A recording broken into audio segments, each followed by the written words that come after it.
Cette vidéo elle est pour toi si tu as des comportements répétitifs qui te limitent et tu as envie d'en sortir. Tu as pris conscience des schémas, des patterns, peut-être même que tu t'es déjà retrouvé à négocier avec toi, à faire des choses que tu ne veux pas ou ça te met pas bien et pourtant tu le fais quand même. Je vais te raconter dans cette vidéo comment j'ai process mon addiction à la kleptomanie. Et si on ne se connaît pas, moi c'est Charline, je suis coach en human design, subconscient et neurosciences. J'aide les femmes qui veulent vivre plus de liberté dans leur vie et s'explorer davantage elles-mêmes pour pouvoir la créer. Et il y a quelques années de ça, j'ai conscientisé que dans mon enfance, j'ai souvent entendu « on n'a pas d'argent ». Cette phrase, elle m'a bercée, souvent. Pourtant, je vivais dans une belle maison, je manquais de rien, j'avais de la nourriture dans mon assiette, j'avais des vêtements sur moi, j'étais propre, j'allais en colonie de vacances, toutes ces choses-là étaient là. Mais quand même, j'entendais cette phrase-là à répétition. Je me suis retrouvée à 11 ans à voler un crayon noir dans un supermarché, alors que ma mère était présente. Simplement que quand je me le suis dit, j'aimerais bien l'avoir, ma première pensée a été, mais on n'a pas d'argent. Et à ce moment-là, bien sûr que ma mère m'a corrigée, mais ça ne s'est pas arrêté ici. Quelques années plus tard, à l'âge adulte, je me retrouve à l'étranger, à vivre une vie très bien, je gagnais très bien ma vie, et pourtant, je me suis retrouvée à un moment donné à réaliser qu'à chaque fois que j'allais faire les magasins, il fallait toujours que je mette quelque chose dans mon sac. Et je savais que certains de mes amis le faisaient aussi, mais quelque part, il y avait cette pensée en moi qui commençait à me dire « mais pourquoi je fais ça ?» Parce que clairement, je pouvais me payer ces choses-là. Alors je me demandais pourquoi j'ai ce réflexe de vouloir mettre quelque chose dans mon sac. Jusqu'à ce que je me fasse attraper, et que je me dise « ok, c'est bon, c'est fini ». Et quand bien même à ce moment-là, j'ai continué à le faire. Et je me suis dit « ok, si j'arrive pas à arrêter, alors je vais commencer à observer ». Et j'ai remarqué qu'à chaque fois que je faisais les magasins, j'avais cette peur du manque. Je me disais dans ma tête « il faut que je prenne ça dans mon sac parce qu'on sait jamais, si jamais je manque de quoi que ce soit demain, j'aurai toujours ça.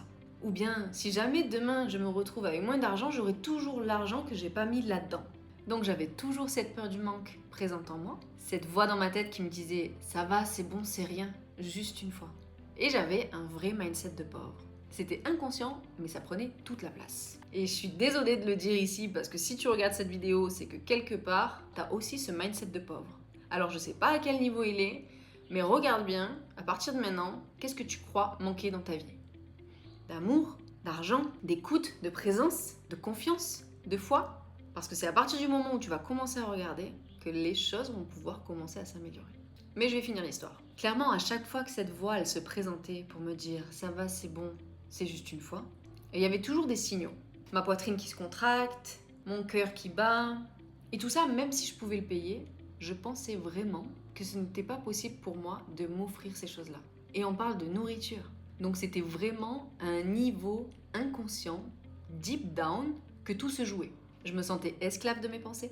J'avais l'impression que c'était pas accessible pour moi de me sentir en paix pour faire mes courses. Avec cette voix de juste une fois, ouais, mais répéter tous les jours, c'est plus juste une fois. Et ça devient surtout une grosse excuse. Et après coup, je culpabilisais. J'étais pas bien avec moi et je me suis rendu compte surtout que je faisais beaucoup de choses en lien avec cette oui, mais c'est juste une fois. L'alcool, la drogue, bref, ça ce sera pour une autre vidéo. D'ailleurs, abonne-toi parce que si tu veux shifter tes schémas et vivre en paix avec toi, c'est exactement ce que j'aborde ici. Mais en tout cas, il y a beaucoup de choses dans ma vie qui tournaient autour de cette petite voix dans ma tête qui me disait « ça va, c'est bon Charline, c'est juste une fois ». Et j'avais vraiment l'impression de ne pas avoir de pouvoir sur elle. J'avais vraiment l'impression que même si j'allais à l'encontre d'elle, elle finissait toujours par gagner. Alors j'ai voulu changer. Et pour ça, j'étais vraiment déterminée. J'avais vraiment envie de changer ma vie, j'avais vraiment envie de changer mon état d'esprit et enfin me sentir en paix avec moi-même.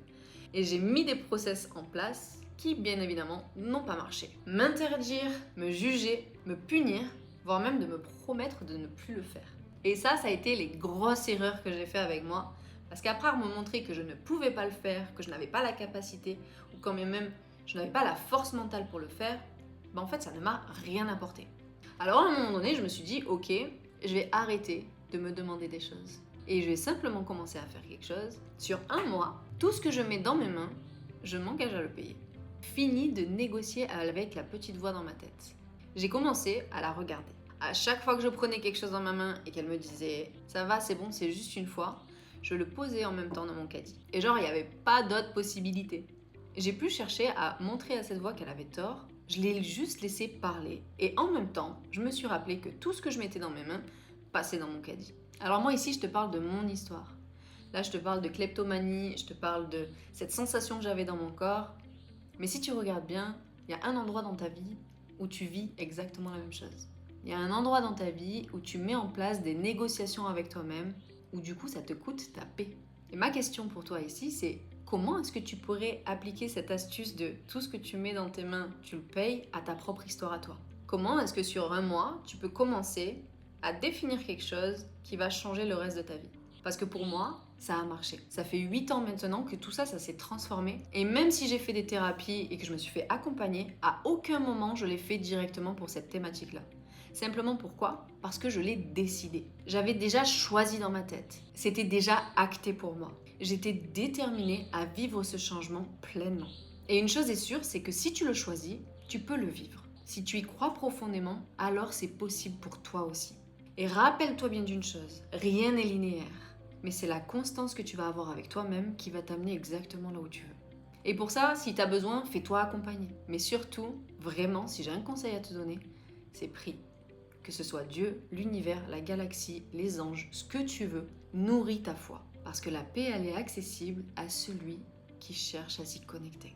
Et ça, c'est une certitude.